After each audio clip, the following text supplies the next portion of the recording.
Facebook plans new group name to revamp image, says The Verge. The Verge says new name could be announced next week. Company under scrutiny for handling user safety, hate speech, and Zuckerberg pushing into augmented reality. Yeah, so it's one of those things where, and I talked about this in a previous video, so maybe I'll link that video up here.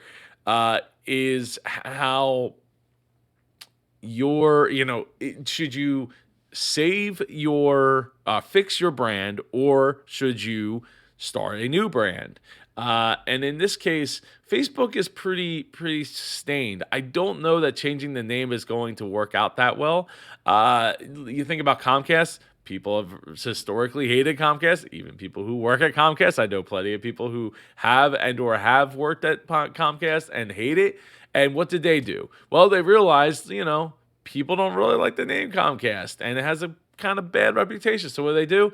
We're Xfinity, and yeah, no, I mean, I guess in some ways it's worked out. It's worked out well enough for them to continue to use the name, but it's kind of gave them like a fresh slate to the consumer who isn't following along that closely, might not even realize that Comcast is a thing, and over time, Comcast will just, the name will just fade into the background of history, even though it's NBC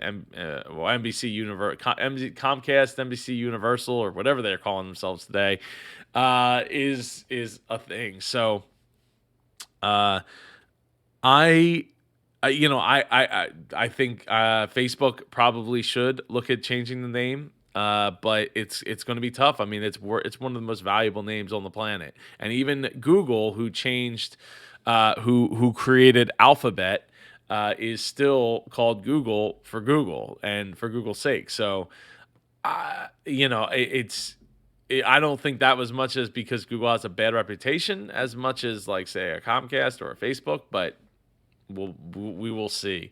So it's just something to think about. So I'll link that video up here for you to check out about whether or not you should be trying to fix your brand or just start over.